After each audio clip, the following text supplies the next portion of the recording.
members of our health team, health and adulting team. And our job tonight is just to take you through some of the teen talk and sex ed curriculum to give you an idea of some of the curriculum that our 12th graders are going to cover as part of the adulting curriculum.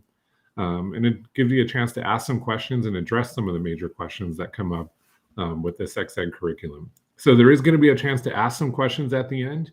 You see a chat feature on the right-hand side. If you want to hold your questions until the end to address those as we go through the presentation and get to the end of it. So I want to introduce the members of our team that we have here tonight.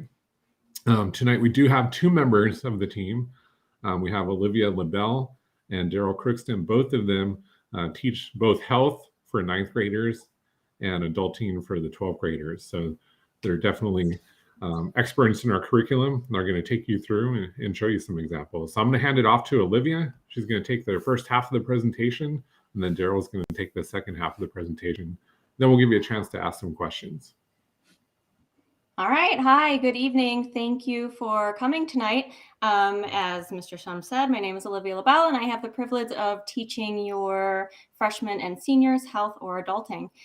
So tonight in our presentation, we're going to talk about the health connected curriculum that we use, the requirements as part of the California Healthy Youth Act, the Teen Talk content, some tips for as parents for dealing with the content that we'll present to your students, as well as some questions that you might want to answer, or excuse me, might want to ask. We'll answer the questions. Next slide, please. All right, so the first thing we're going to talk about is the health connected curriculum that we use. Next slide, please. So our curriculum comes from Health Connected, and Health Connected is a nonprofit organization based out of Palo Alto.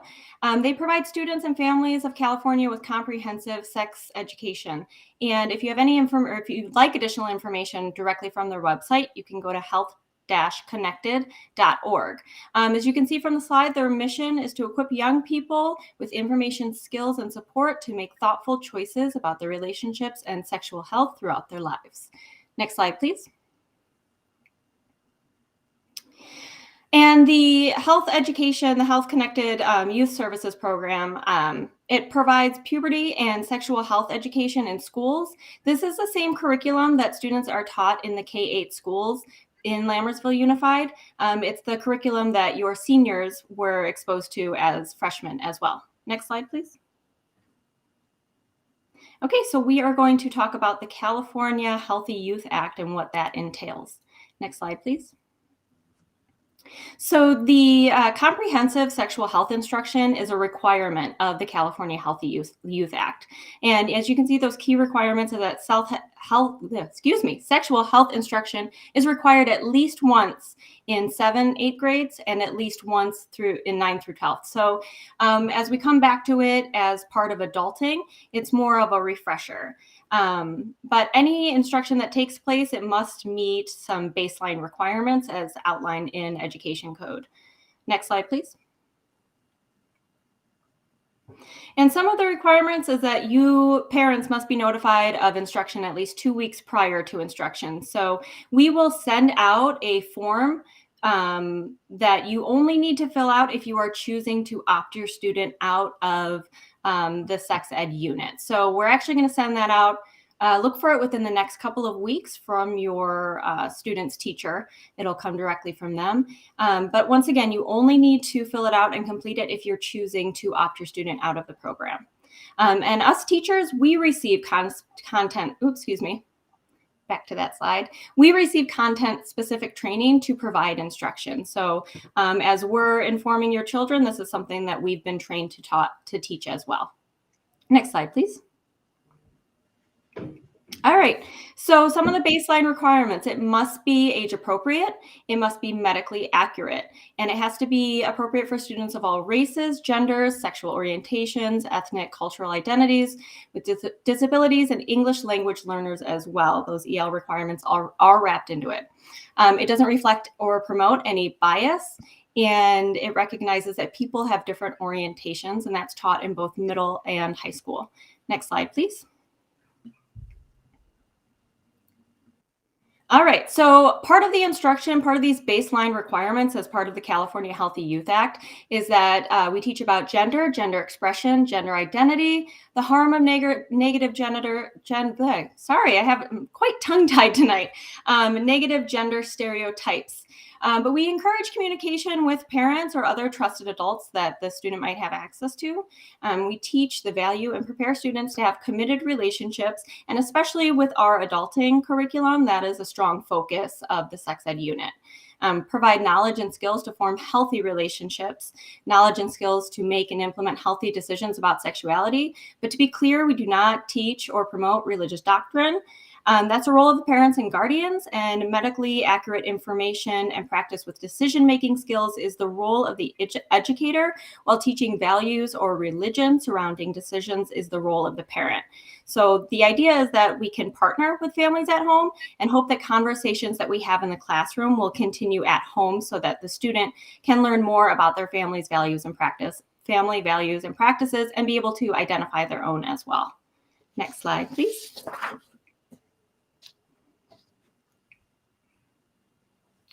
All right, so this kind of reiterates what I was just stating about the information not coming just from the educator, just from the parent, that we're hoping for a holistic approach, that the information and skills come from the educator, and that the values and support come from the home. And so the child gets a well-rounded dose of information and skills. All right, next slide, please. Okay, so part of these content requirements, once again, as part of the California Healthy Youth Act, is that the instruction must cover the nature and transmission of HIV and other STIs, HIV and STI prevention and treatment, societal views around HIV and AIDS.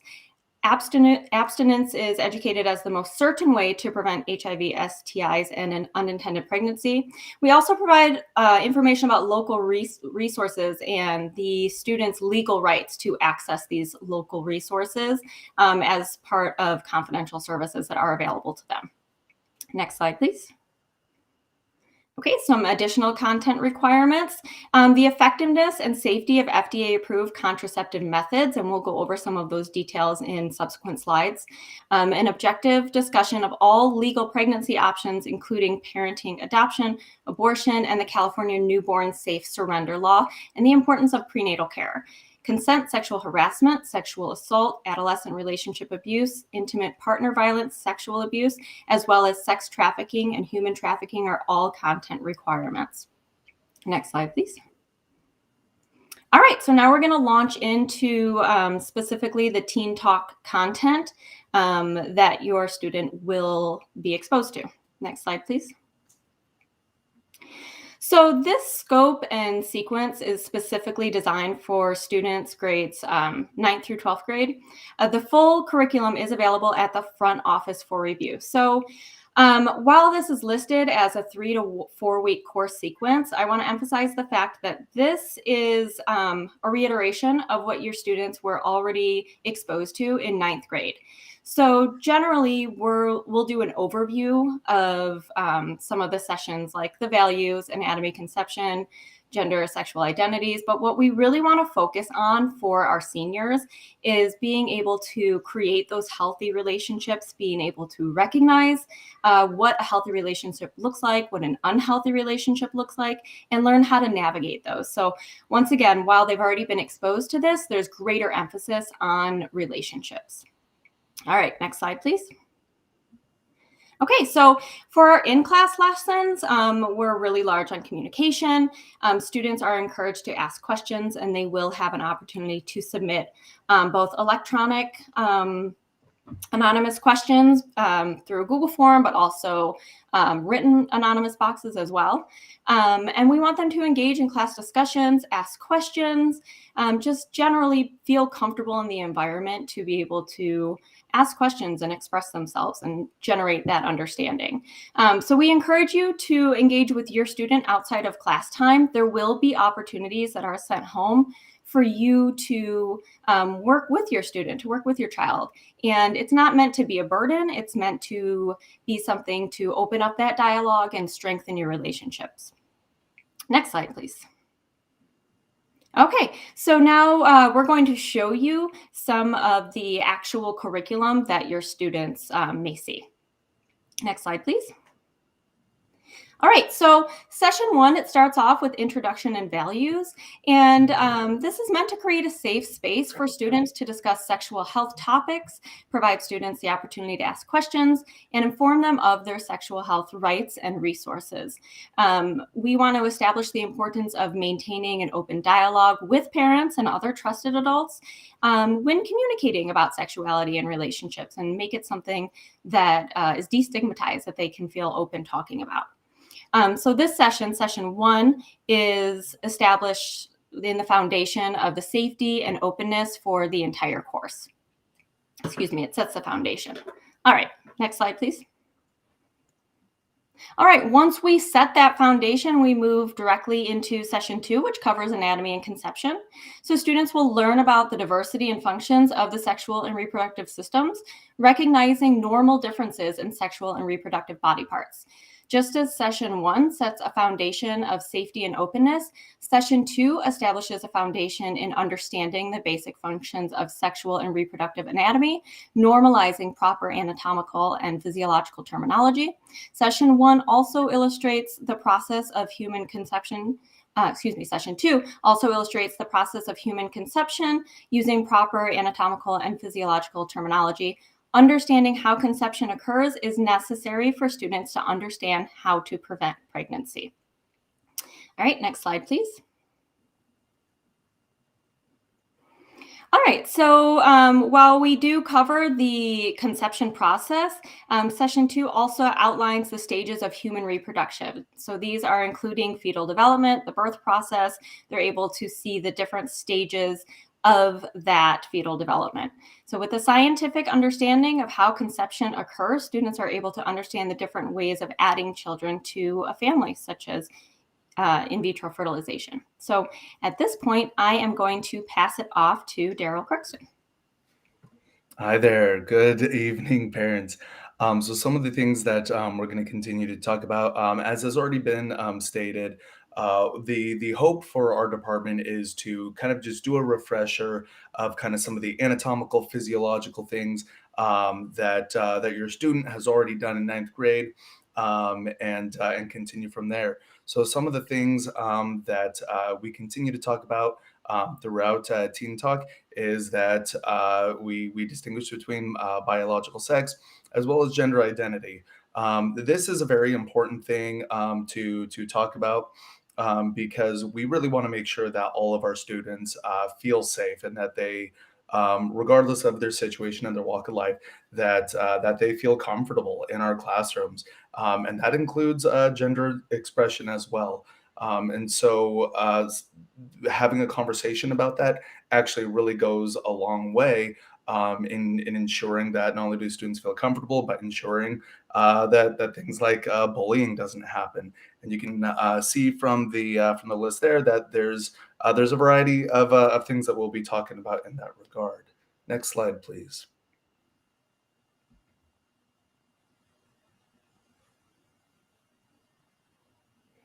All right.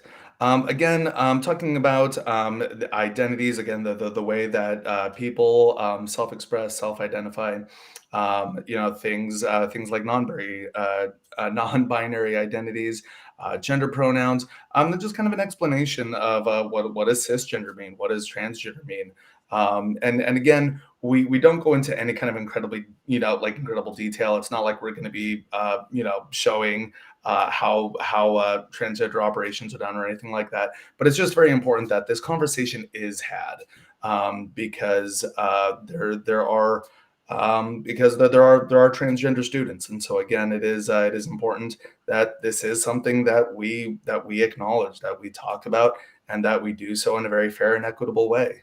Next slide, please. Some explanations, talking about various behaviors. As you can see, kind of what is sex? How do we define that?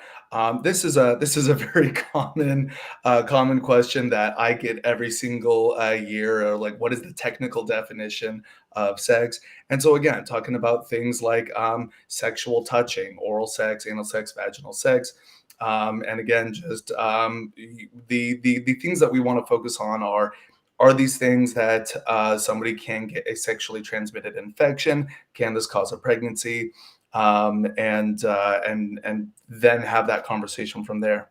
And then talking about, as you can see on this other slide here, and I think this is another fantastic one, list 3 ways to show love or affection to a partner without any sexual behaviors. Because this is a very important one to talk about as well, especially when we're looking at youth who are not, having any sexual interactions, but what is the way that they can still show affection without that being the expectation? And again, the reason why this one is really important too is because so oftentimes, especially at that high school age, sexual interaction gets confused with affection. And so to be able to have a very real, frank conversation, to be like, hey, you can show affection without it being of a sexual nature. And we'll have a conversation about that.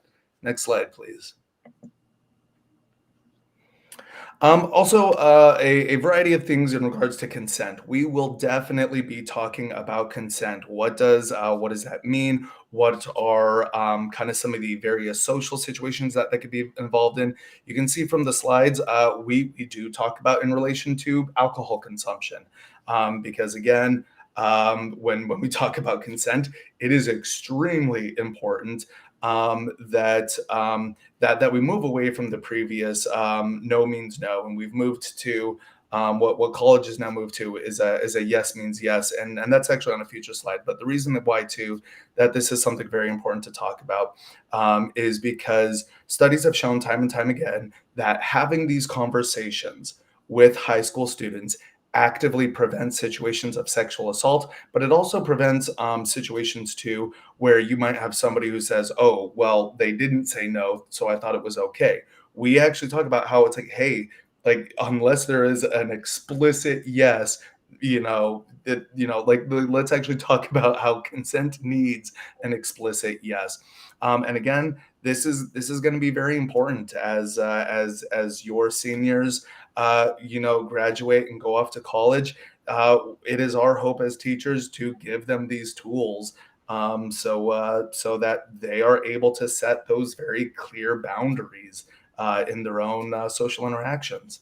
Next slide, please.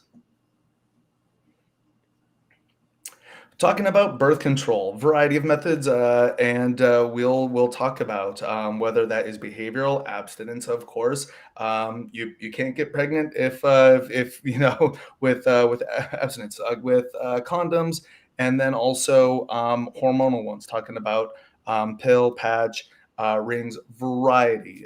There are so many different kinds of birth control.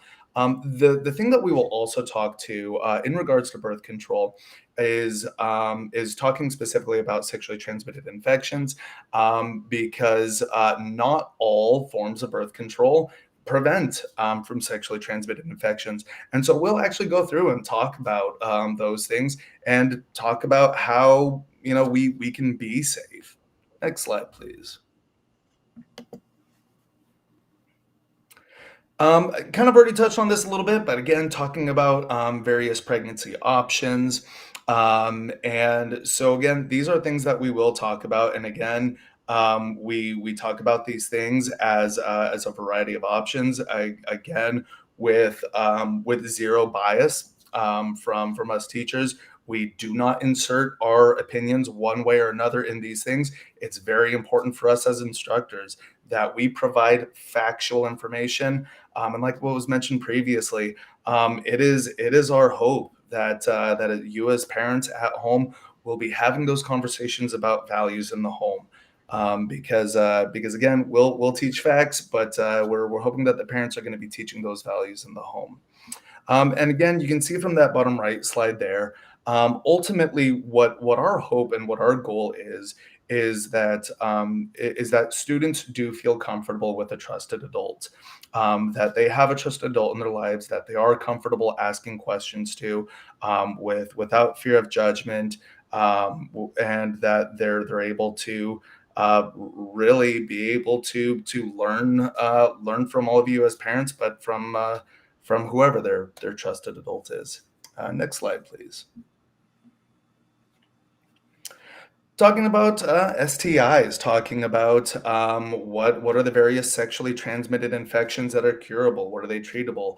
Again, variety of what is bacterial, what is viral, and talking about the barrier methods. How do we prevent that? Because again, that is one of just the core health things that we talk about is how do we stay healthy, and a part of that is how do we prevent sexually transmitted infections.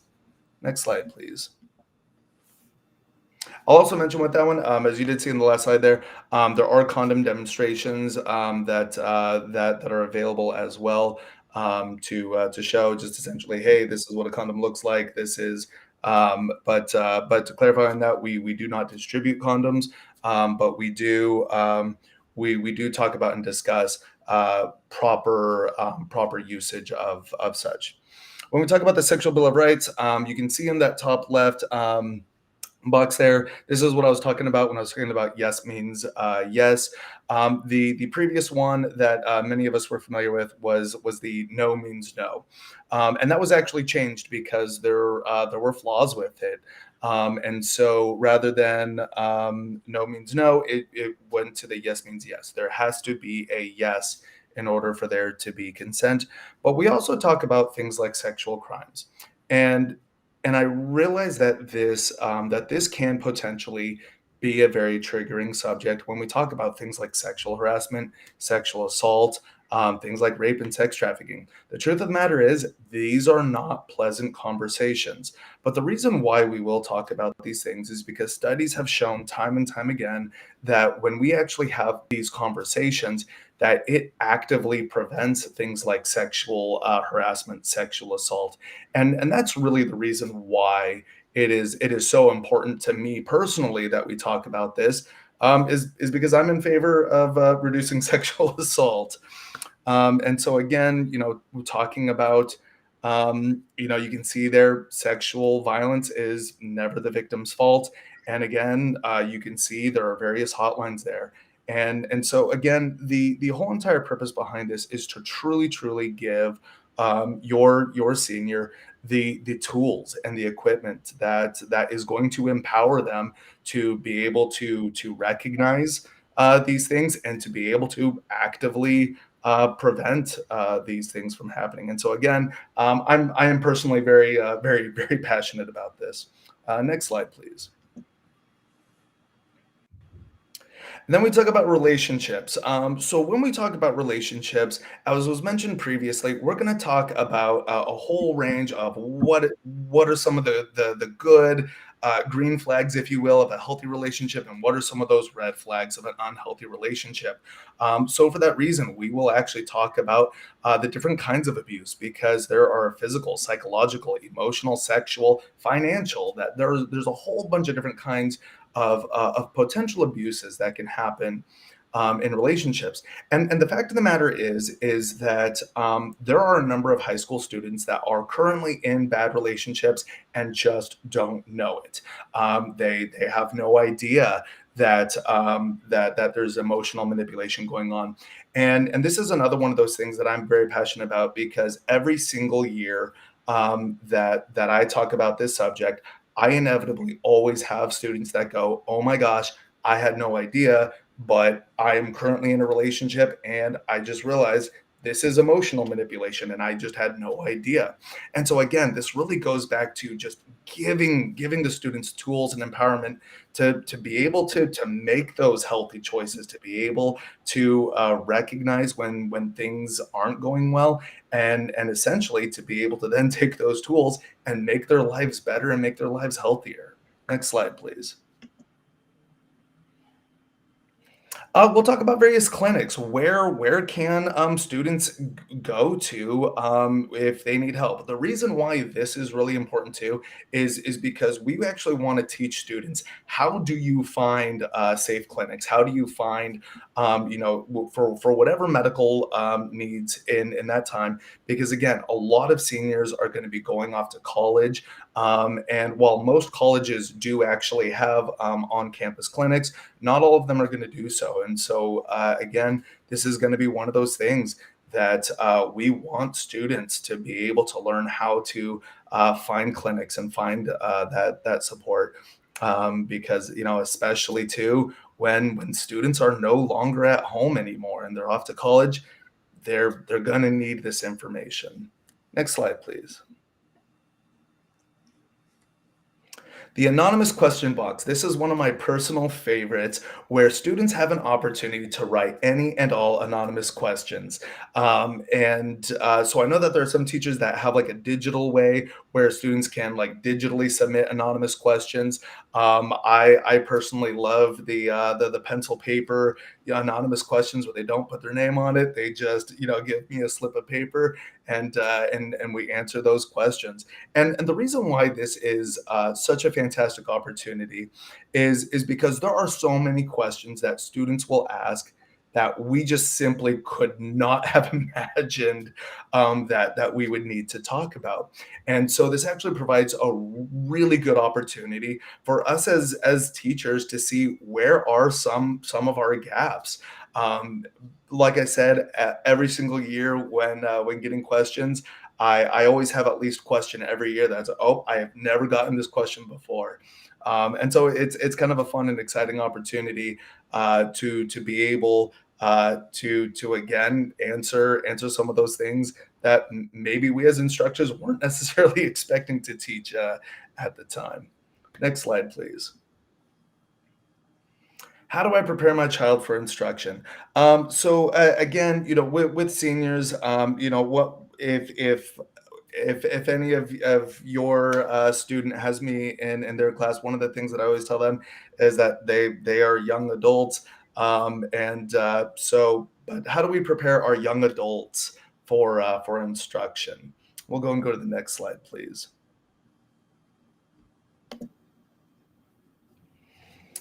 Find teachable moments. So this is definitely one of those things, for parents and as a parent myself, to find those teachable moments, brief but frequent. This has actually been something that has been backed up by child psychologists numerous times. Is that children and young adults really benefit from brief but frequent conversations in regards to these topics. And again, that not only extends for topics such as relationships, dating, but also all the other health content as well. That youth really honestly benefit from having those frequent conversations, taking that curious approach, really going in from hey, we're all going to learn from this, we're all going to really be able to ask questions in kind of a judgment-free way. And knowing too that it is totally okay to say, hey, I don't know, let me think about. And this is something that I use as a parent and as a teacher. Anytime I have a student that asks a question that I do not know the answer to, I will just straight up say, you know what, I have no idea, but let's find out. And then I'll do my own research, because again, none of us as instructors are going to provide false information or made up information if we don't know. And that's actually really something important with opportunities as parents as well, is that if we don't know something, it is totally okay to just be like, hey, you know what? Let me go, do some of my own research, and then we'll resume this conversation. Next slide, please. Here's a whole variety of resources. Again, as was stated before, this is all available at the front office. These are resources for parents. These are resources for students. There's really fantastic resources out there for any questions, comments, concerns that may be had. That this really does provide parents the opportunity to really be proactive and to be able to go through these resources, be able to really delve through the material, because the thing that is really important to us as teachers is transparency. That none of this is a secret, none of this is anything that should be hidden from parents. We really do want parents to be our allies as teachers in instructing these students. And so for that reason alone, I would highly recommend accessing some of these resources and being able to just delve through that material. Not only so that it will be easier to have those conversations with your student, but also just to know what are we as teachers in our classroom talking to your student about as well. Next slide, please. So this is an opportunity for questions, comments, concerns. I'll go ahead and pass it off to Brian, but I just want to say thank you so much to all the parents. Thank you, thank you. So you do have an opportunity to ask some questions, even though it's a virtual presentation and we can't see you. You can type the questions in the chat and we'll see them, and we're happy to address any questions that you have.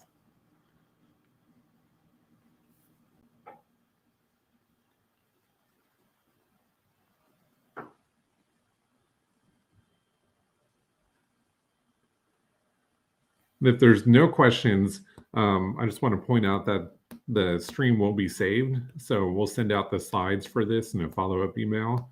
And you can also watch the stream as well if there are questions. The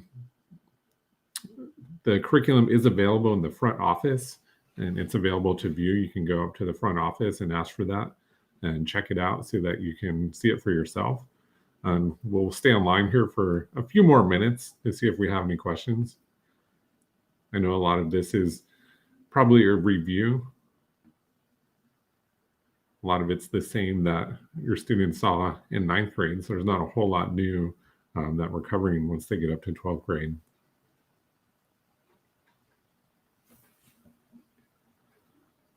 I don't see any questions coming in. I do want to point out that if you have individual questions about the course material, the content, the best way to have those questions addressed is to reach out to the individual teachers that your students have.